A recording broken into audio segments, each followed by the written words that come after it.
What's your dirty little secret? Story 1.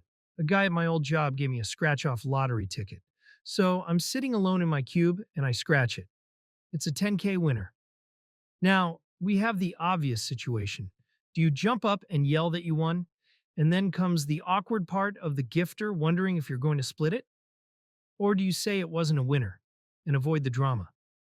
Coworker stops by and asks if I scratched it yet. I hadn't made up my mind on what to do yet, so I said no. He left. My heart is beating like crazy. Did I just win 10 grand? Yeah, I'm gonna just say it wasn't a winner next time a coworker drops by. I'm looking at the ticket and consumed by possibilities. I feel kind of like Gollum at this point. I turned it over to see how to redeem it. And yeah, it was a prank ticket. Thank God I saw that before he stopped by again. I would have looked like such a dumb, and I would have been. Story 2. Before my husband and I were together, we had a pumpkin soup making contest a few years in a row where we would swap flasks of pumpkin soup around Halloween time. It was pretty wholesome. Yes, we were in love and didn't know it. Anyway, I was eager to impress, and while my pumpkin soup tasted great, it was a weird green color, so I added a couple of drops of concentrated orange food coloring. He remarked on how amazing it was that I'd got it so orange, and how much he loved it. I didn't tell him. I then had to put food coloring in my pumpkin soup every year hence. He looks forward to pumpkin soup night, and we make a big thing of it, and it's one of our favorite traditions. I still have to put food coloring in to get that orange color he likes. I'll never tell him. Story 3. I like to go to Cece's Pizza for my birthday. I've done this since I was a kid. No one else wants to go there and complains when I bring it up. So for the last 10 years or so, I let my wife pick where we go for my birthday dinner. Then I go eat Cece's the next day for lunch by myself. No one else knows. Story 4. I was in college home for summer and at a big party at a high school friend's family's lake house. I started feeling a rumble, and I knew the beer craps were coming. Line for the bathroom was several people long and I wasn't going to make it. Stuffed some napkins in my pocket, went outside, across the street and into the woods. I did a wall squat up against a tree and let it rip. While pulling up my pants, my foot slipped a little bit, and being drunk as a skunk, I thought nothing of it. The next morning, the host of the party, a girl I went to HS with, was loudly complaining about her dog tracking shot across the carpet. It was me. I slipped in my own crap and tracked it into the house. Nobody noticed because of the hubbub of the party. Story 5. Father of all daughters here, all in their teens. I do the grocery shopping and cooking. When I go to the grocery store on Sundays, I always go to Wegmans just before lunchtime. I go to the sub-making station and order a sandwich, and then I sit all by myself and eat it while looking over sports stuff on my phone. It's just a little bit of quiet me time, and no one in my family knows I do it. I know. I'm a real savage. Story 6. In kindergarten, there was a kid who was always getting in trouble, so I invited him to climb a tree with me during recess. We sat on the same branch and just shoved him off. When no one was looking, I jumped down right after. I told the teacher that he pushed me out of the tree because I knew the teacher would believe me over him. He still won't accept my Facebook requests. Story 7. I'm blind in one eye. Was born that way. The eyeball itself is fine, but my optic nerve never fully grew. You wouldn't know it from looking at me. Only one person has ever figured it out without me telling them. My family and close friends know, but I tend to hide it from bosses, coworkers, etc. Honestly, it's more just something I'm so used to that I hardly think of it. I don't know any differently, so I've adapted to it perfectly. Story 8.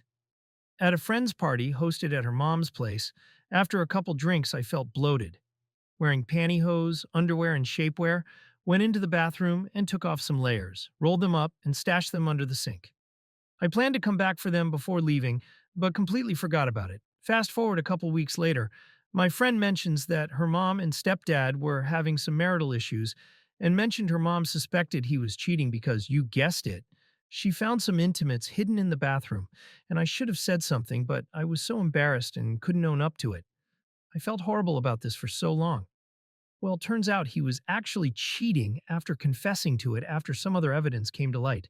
They are now divorced. Story 9. My parents live across the country and they are old and never got into online shopping. They dutifully send my daughter a check in the mail for every birthday, Christmas, etc. I always tell my daughter that she can use the money to buy whatever she wants, because that is Grandma and Grandpa's intention. I usually take a picture of the toy or craft kit and show it to my parents. My secret is that I deposit all the checks in her savings account and I pay for the toy myself. She has thousands of dollars already, and when she's old enough to have access to it, she will have a nice little head start. Of course, my job will be to educate her on saving and spending so she uses it wisely. Story 10. I went on a hiking trip with 3 friends to Tenerife to explore the island's natural parks and the Teide volcano. We were planning on a hard hike, 1,300 meters elevation gain, for the third day after 2 days of long but not too difficult hikes. Average gain 600 meters. We told some of our friends about it, and they were impressed by our commitment. On the third day, we arrived at the hiking spot, and after the first 400 meters, we decided to go back and get a cable car to the top of the volcano. We faked pictures and all agreed on a version of the story to make it look like we did it for real to friends and families. We literally called that our dirty little secret. No regrets. Story 11. When I was a teenager, I went to some kind of party and had to pee. Another kid left the bathroom as I was coming in. He had a very guilty look on his face. When I opened the toilet lid, I found out why. Dude had just taken a massive dump and clogged the toilet. There was no plunger, so he didn't have any choice but to leave it. I pissed on the turd, and then my naive butt went to the host and told him someone clogged up that toilet. It didn't occur to me until later that he probably assumed that I did it. Screw you, Joe, you set me up.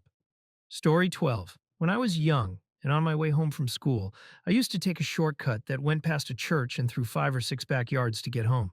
When I got to the backside of the church, I used to pee on one of the church's basement windows. I didn't think there was anything wrong with this. Believe me, I do now. I was caught once by a guy who lived next door to the church doing this, and I stopped. Turns out the guy was the reverend of the church. Yikes. Story 13. As kids, me, my sister, and cousins were playing with matches in our uncle's barn. I had lit the back of an old TV and couldn't put it out. It was barely burning, and I was a stupid kid. I thought it would burn itself out. We went inside the house, and an hour later, my uncle came in, screaming the barn was on fire. We went outside, and it was completely engulfed in flames. It burned to the ground. I knew it was me that burned it down, but I didn't confess, and we all took the blame. Luckily, no animals were in it at the time. Story 14. I exposed text messages of people I considered friends talking a bunch of crap about other people I appreciate. They're aware they know about something, but not particularly exactly what. They're trying to figure out who could have shown them the conversation. Our relationship has been pretty rocky recently, so I don't want to get caught to avoid even more arguments. I feel dirty for it, but at the same time, it kind of feels good to see people knowing who they truly are. Story 15. My childhood best friend was a terrible person. So was her family. Anyway, they let their senior dog lose all her fur, pee herself, and yipe in paint when pet. I told my mom, and we called animal control. They gave her 2 days to put her down or take her to the vet. Vet said she was riddled with cancer and in severe pain. So they put her down. My friend to this day believes her neighbors called on them. Not me. I'm not sorry. Story 16. In first grade, I had a best friend. We bonded over this book called One is the Sun, and I used to love reading it. Well, the book went missing, and he blamed it on me. He called me meanie and said we were never going to be friends again because I stole the book and hid it. I denied it up and down and all over. I promised him that it wasn't me that took the book. He didn't believe me. It was me. I took the book. I hid it. I didn't want to share. Simon, if you're out there, I'm sorry. I was a kid.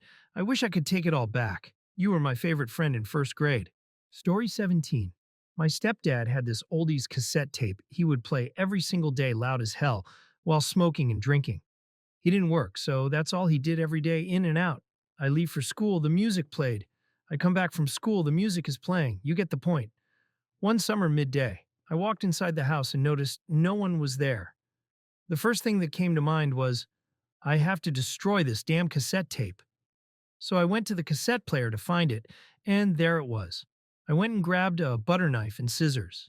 With the scissors, I cut a very small triangle shape into the tape thread, and using the butter knife, I rolled the cassette tape back up gently and placed the cassette back into the player and ran out the house with everything I grabbed in hand, to where I tossed it out in my friend's trash can before going back home. That night, I headed back home and heard my stepfather and mom shouting before I even got to the door. I went inside to see my mom and two uncles kicking my stepfather out. The next day, my mom explained that they're getting divorced and how he tried to blame his damaged cassette tape on her kids, older sister, me, younger brother, and how we all should be whooped. My mother assumed he was too drunk and high to not realize he possibly damaged the tape by overplaying it. Story 18. When I was 18, I went on a solo bushwhacking hike in the woods on my college campus. After hours of off trail wandering, it was pretty clear that I was in the middle of nowhere. So when I suddenly had to poop, I said, "You know what? I'm all alone. The bathrooms are miles away. It's nerf or nothing." I dug a terrible hole with a stick, took an extra nasty crap on the side of the hill, hiked 20 more seconds to the top, and found myself in a full parking lot. Story 19. Had a guy in my group of friends who I just never vibed with. He was more affluent than all of the rest of us and liked to act it. His money impressed some of our mutual friends, but he was dumb and just bugged me. Well, one day he loses the keys to his Acura at one of our buddies' parents' homes in a poor part of town. He starts flipping out after searching for a few hours, saying his parents would get on him if anyone saw his car at the house. He pressured us all into searching all over this place, and at first it was him and all of us. Then it was mainly bossing us around until I had enough and said I was done. It didn't take long for the rest of the group to stop. He flips out and basically shows his true colors and starts talking crap about everyone there. We were all poor and stupid and so on. Said some real nasty stuff about our friend's girlfriend, and then about another guy's sister who is mentally handicapped. Eventually, he left.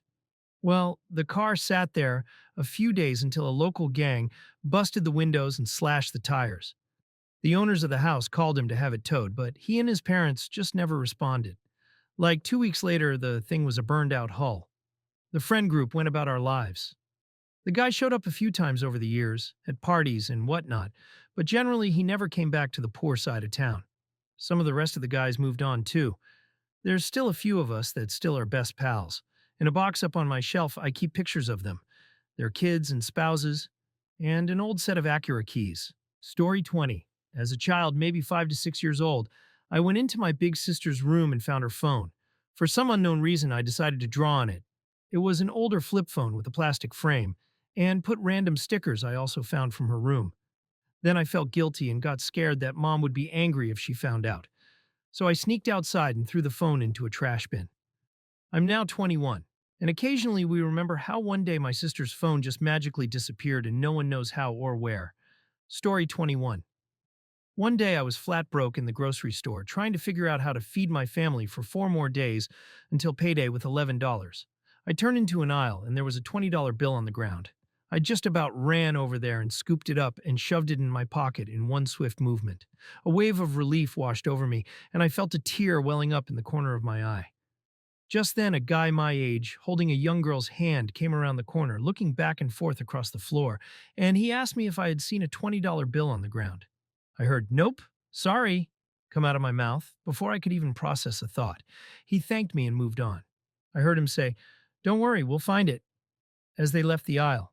I took that $20 out of my pocket and stared at it for a minute, and then I put it back in my pocket, bought my rice, beans, and potatoes, and went home. That night, I stepped outside and stared at the moon and thought about life for a long time before I could fall asleep. It's honestly the only thing in my life that I still feel guilty about, and it was over a decade ago. Story 22. I have a female best friend. I am totally in love with her. Her and I have been told by every single friend in our friend group that we would be perfect for each other. But she keeps dating women, and we drew a boundary line that nothing would happen between us.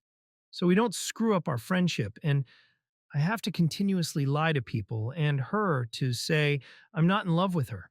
It kills me daily that we can't be together. I'm hoping she will come around. Pray for me. Story 23. I was willingly engaged 6 months shy of 16. It felt like we would have been married 50 years if we had been allowed. We were just that perfect together. We planned to marry at 18 and just tell our parents then. He died a few months later, so we never got to tell anyone. Somehow I feel weird calling him my fiancé instead of my boyfriend since we were so young, yet all these years later I know I wouldn't want to be married to anyone but him. Feels good to finally say it instead of keeping it inside for years. Story 24. I was probably 12 or 13, running late to a class, across a field towards a portable classroom. A kid I absolutely loathe was running towards the main building where I had come from, roughly 50 tilde feet to my left, and I had a penny in my pocket. Something possesses me to, mid stride, whip this penny at this dumb kid like a sidearm frisbee throw because what are the actual odds that I'll hit him? It's an impossible throw. Absolutely sniped that right in the side of his head. He had no idea what hit him. No witnesses. The perfect crime. I felt pretty bad and surprised by the evil I harnessed in that moment. But to this day, I think about what went through his mind trying to figure out what happened to him. And I'd do it again. Screw that kid. Story 25. I got in a wreck and am now scared to drive. I have hidden that I'm not able to drive from my entire corporate office for over 3 years. My wreck happened during COVID, so my customers got used to team calls, and I became more productive being able to see more clients virtually than driving all over the place. During the once every 3 month visit, when my manager comes up here to my office, my husband will drive me to my office while my son is driving my car. We will leave my car in the parking lot overnight and all three ride home together. The next day, my husband will drop me off at the office before my manager arrives. I will work late until the manager leaves, and my husband will come pick me up, and my son will come pick my car up, and we will repeat this 3 months later. Story 26. At 42 years old, I stumbled into a sugar relationship, and with the funds I earn as a sugar baby, I've been able to retire from my typical 9 to 5. I'm able to cover my expenses, contribute to retirement, and still have a little bit left over. In addition to all of the travel, entertainment, meals, etc. that he covers when we're together, my family and friends think I'm living off of savings and being super picky about my employment, when in reality, I'm spending my days with my sugar daddy traveling. Story 27. I was pushing myself up from one of our dining room chairs, and one of the arms broke off. I knew my wife would be pissed off about that since these were newer chairs, so I carefully put it back on there. It stayed. A couple of nights later, we were eating dinner, and my father-in-law was sitting in the chair. He got up and it flew right off. My wife got mad at her dad for that. She said, "Why are you putting your weight on these chair arms? We can't have anything nice in this house. Someone has to break something." Several years later, her dad passed, and then a few more years after that, we were playing a truth or dare type card game. I confessed. We both laughed about the incident. Then we went into her dad's memories after that. Remember when my dad did this? And on and on. Story 28. I cheated on every single girlfriend I ever had. None of them ever found out and would often refer to me as a model partner or try to rekindle after future relationships failed. Knowing I was trash, I just kept away and moved forward. Nothing justified it. I was just a petty, immature dude for a long crap time. Happily married now to a stellar woman who's aware of my past as I am hers, and at this point of my life, I'm beyond happy in the joy that our little family brings us and feel real love and peace. I'm lucky. So very lucky. Story 29. Was at a friend's house for the first time as a kid. Had to poop and they had run out of toilet paper. It was either call out that I needed toilet paper and be mortified or use his grandma's decorative towels. So the towels were embroidered and folded so that it was kind of a trifold with the fancy part facing out.